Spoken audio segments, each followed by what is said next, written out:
Welcome to this episode of PokéPonder.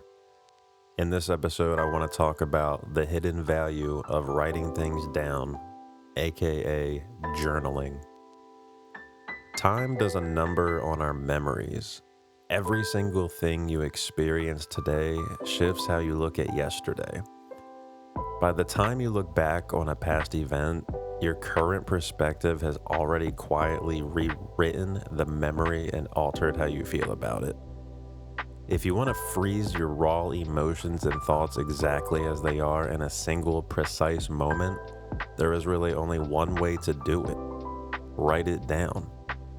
Writing creates a tangible boundary where abstract thoughts turn into something real, something people can read and interpret today, tomorrow, or years down the line.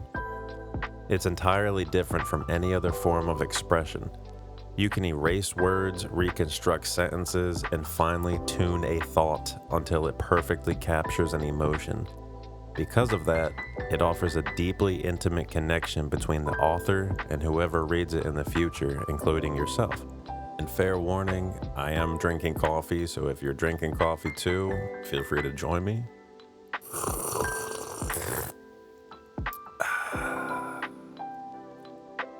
Journaling lets you catch those thoughts while you are still actively living them.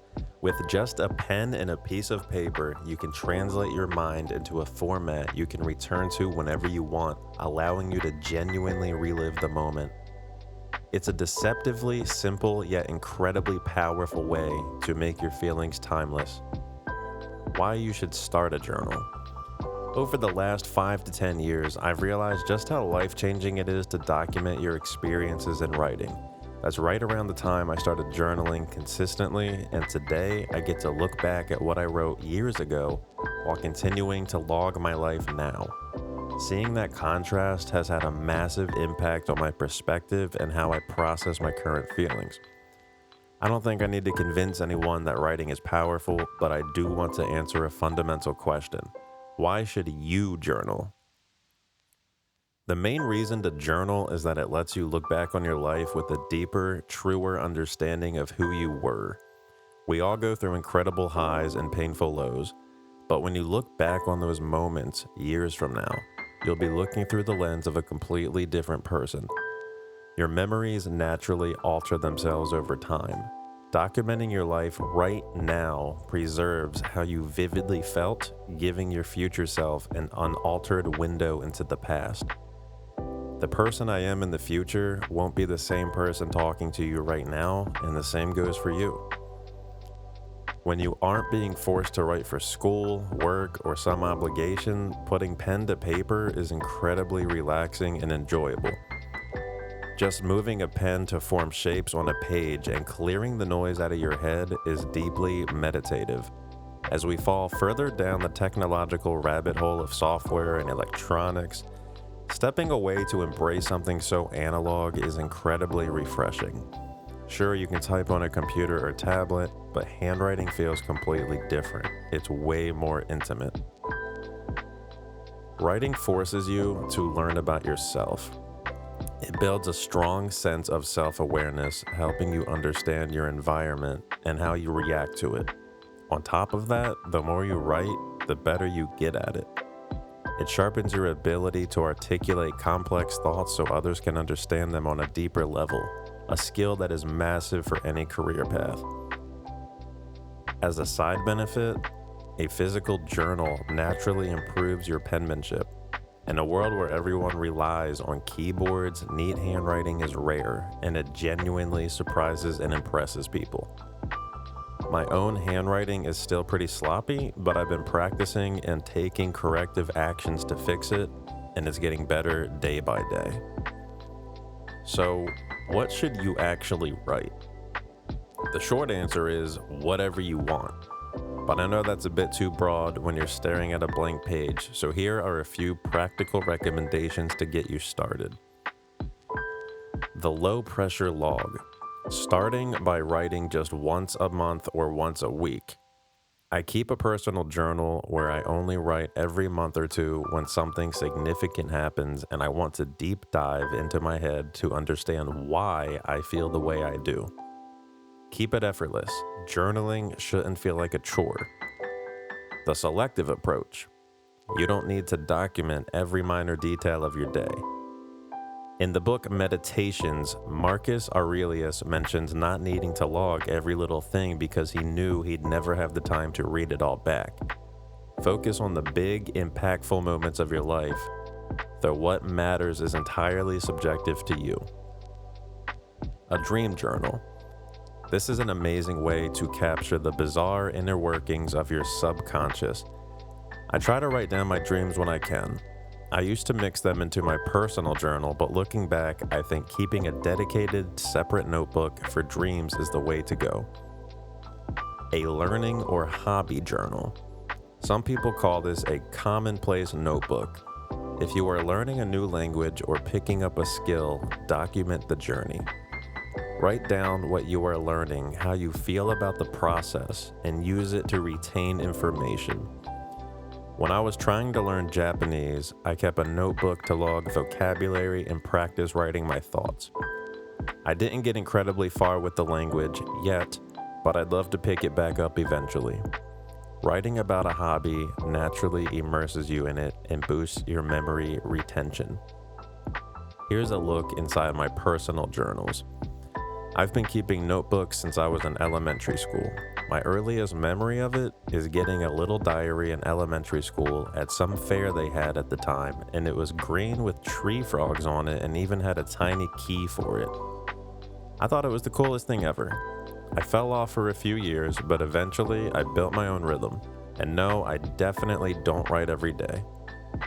My primary personal journal has entries stretching all the way back to 2014 and 2015, though I did start years earlier, as I mentioned, in elementary school, but getting serious with it was around 2014 to 2015.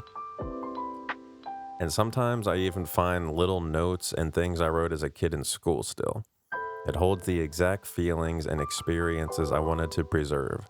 When I look back at those early pages, I realize how much I've changed. My memory of those events today is different from what's on the page, but if I want the absolute truth of how it felt, I trust the journal every single time. While pulling some B-roll footage out of my old notebooks for this video, I stumbled on an entry from 2008. It's not the most elegant, but here's exactly what I wrote. Quote, I decided to start writing in this journal again because I really don't like forgetting memories and experiences from my life. When you look back on a memory years later, it never feels exactly the same as it did when it happened. Your thoughts change and the way you see things change too. Every day we grow up a little more, and because of that, our opinions and feelings can be different from what they used to be. I think it's important to look back at the past sometimes and remember how we felt during those moments. That's what I hope writing in this journal will help me do. I have memories of being 6 years old and sitting upstairs playing Pokémon with my cards and games, but I don't really remember what I was thinking or feeling at the time. So much has happened since then that it's hard to imagine exactly what was going through my head. I want to write down my thoughts and feelings now so that someday I can look back on them and understand myself better. Maybe it will help me learn from my experiences and see how much I've changed over the years. End quote.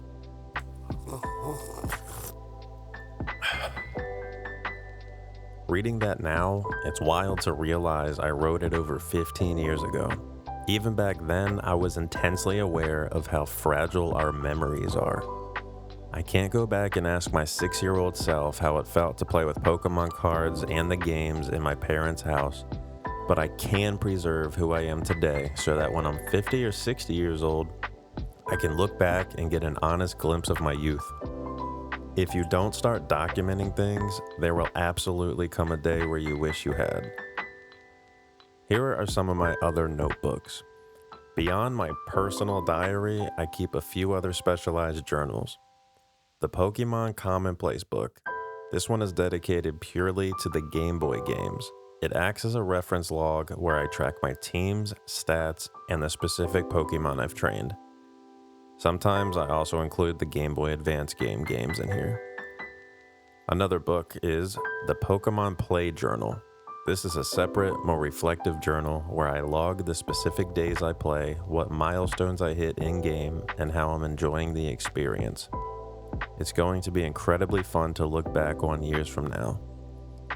The Finance Notebook, a private log where I map out my financial goals, track stocks I'm researching, and keep personal data organized. The Everything Commonplace Book.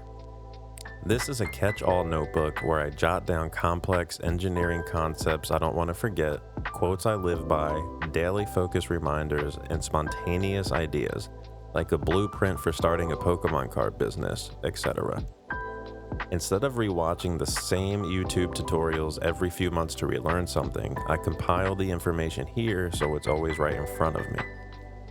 At the end of the day, I have a lot of notebooks, but I don't take it too seriously. If I feel inspired to write, I open a page and go to town. People make writing out to be this massive, daunting chore, but it's honestly just fun for me. Decades from now, you're going to open your old journals. If you write descriptively and honestly, those pages won't just be faded recollections, they will be time machines. You will genuinely relive those moments completely untouched by the distortion of time because you chose to sit down and mean every single word you wrote. If you haven't started a journal or a commonplace notebook yet, there is no better time than right now. Thanks for watching. Make sure to check out some of the other videos on this channel and take care, everybody.